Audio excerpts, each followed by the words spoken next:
So yes, I'm back after a bit of a break, and I do have lots of news on the famous independent feature film, Gardener's Planet. We have had an amazing cast and crew screening that went really well. We also got an article written in the paper about the film and the making of the film, and I also want to catch you up on where the film is now. The screening we had, it wasn't 100% done. There's some little bits here and there that we need to wrap up, of course, inevitably. So thank you for tuning in, and we'll fill you in on all that, and don't forget to like and subscribe. Yes, we have had a screening. Where did we have it? We had it down the Watford Gallery of Art, just there at the end of November, and it was great. It's very much a southeast region film. We got some of our amazing cast from Wexford: Sarah Walsh, Michael Parle, obviously, and some of our amazing crew, Sean Halloran, Joseph Fuller, and also Outpost Creations, who create our plant monster. So we always want to pay a tribute to that, to the amazing talent that's down there in the southeast, and have our screening down there. It made a lot of sense. So much of the arts in Ireland is Dublin centric, but I think that's becoming less of a thing now, and I think Screen Watford and Screen Wexford are pushing themselves a little bit more to be kind of known and have a bit more of a broader recognition. And I also have to thank one of our amazing crew members who really helped elevate the venue from just a venue and art gallery into much more of an event. Con was responsible for loaning us some props in terms of the TV camera and the TV and maybe some SCART leads connected to it, or some AV cables connecting to it. And he also loaned us his smoke machine as well, which added a great texture to our night scenes and elevated them so much. And on the day, he printed off a photograph of everyone, got it on a bottle of wine. He made this whole UFO thing that he put down in the back of the room. And he had these inflatable aliens that he put around the place. And he also had like the gardening tools, because the film's obviously partly about gardening. So he had these garden tools placed below the UFO. It was really amazing. I didn't know he was going to do any of this. I had a feeling he was going to do something, but I didn't know he was going to do all that. And it was an amazing. What did when you walked into the space then, you weren't just in an art gallery, you were almost in a party setting with all the props and the UFO and everything. It was like, oh, I'm definitely in the right space for a UFO gardening movie. So thank you, Con, for that. Really grateful and really fortunate to have you on board the film. Thank you so much. And yeah, in terms of the film itself, the screening went really well.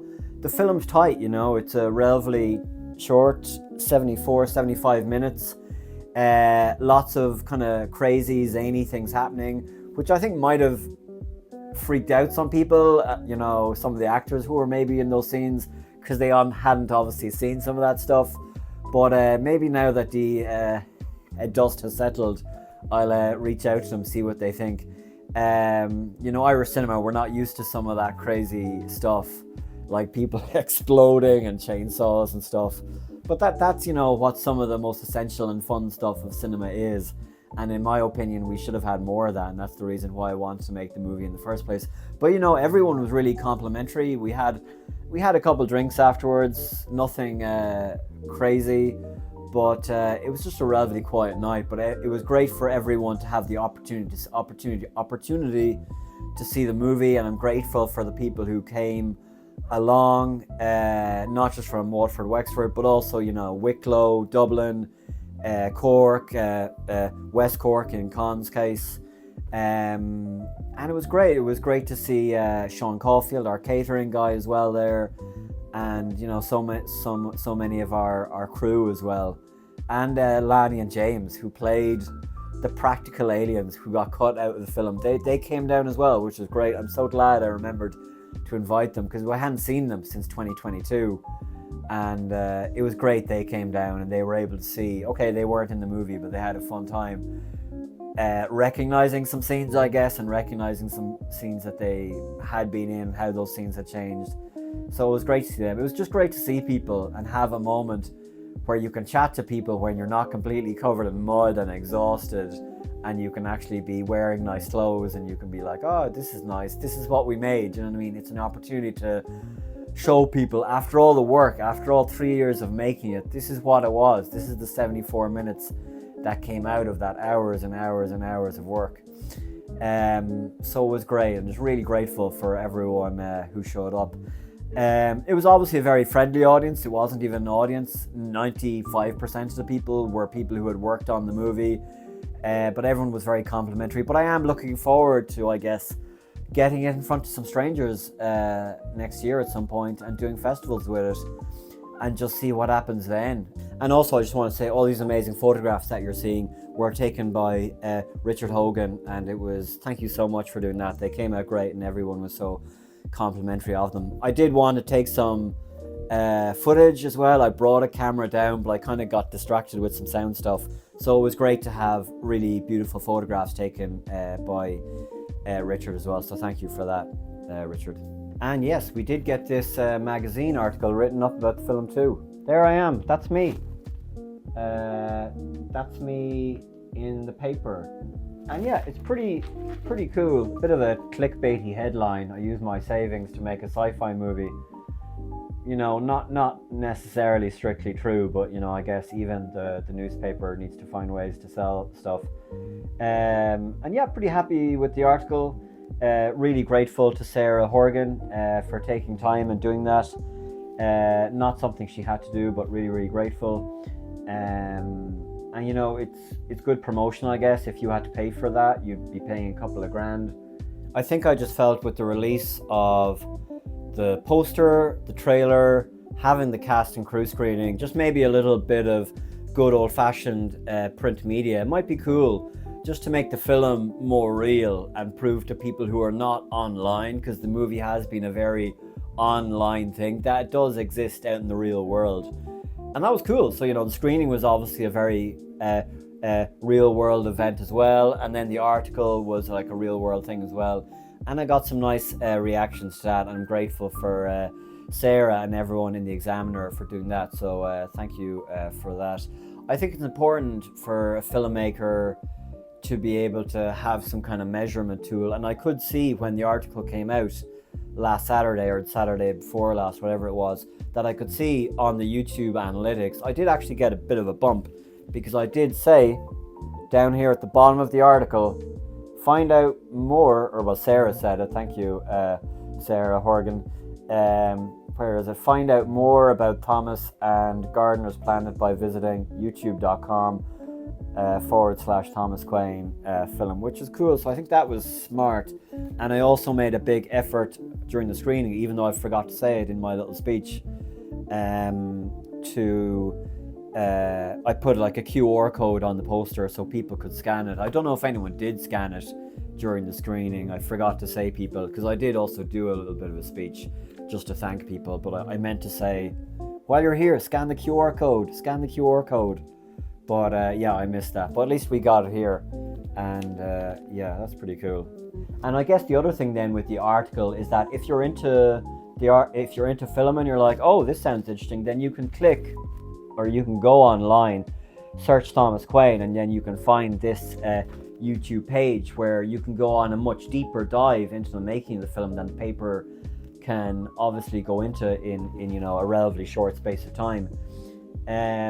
So the YouTube is great for that, for giving people the opportunity who want to learn more about Gardener's Planet to have that opportunity, and they can go on a crazy deep dive if they want to. They can see us shooting the film back in 2023. They can see me editing the movie, shooting and editing and doing all the special effects all summer if they want to, you know what I mean? So I think there's a great opportunity there to really build an audience, you know.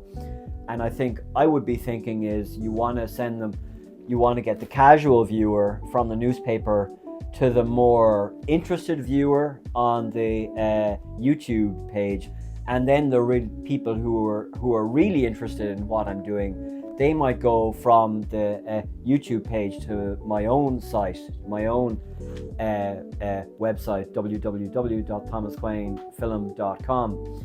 And then my goal next year will be to try and turn that more into a shop, do you know what I mean? So that you can try and provisionally make some more money off the film that way. And obviously you're losing people along the way. If 100% of people read the article, you're only going to get 20%, 30% of people onto the YouTube page, and maybe you're only going to get 5 or 1% onto the my own website. But like I say, I did see a bump on the Saturday, as if I had put out a video. You know, I saw that bump in the analytics, so that was interesting, and it's really great, like I say, to be able to measure your audience and see who your audience are and how they're interacting with your product. Do you know what I mean? Very, very relevant. So YouTube is a great tool for that. And yes, then in terms of what's left on the film, because it wasn't 100% done for the screening, you know, I wanted to have the screening in 2025. I didn't want to drag it into December because people are busy, and I definitely didn't want to drag it into 2026.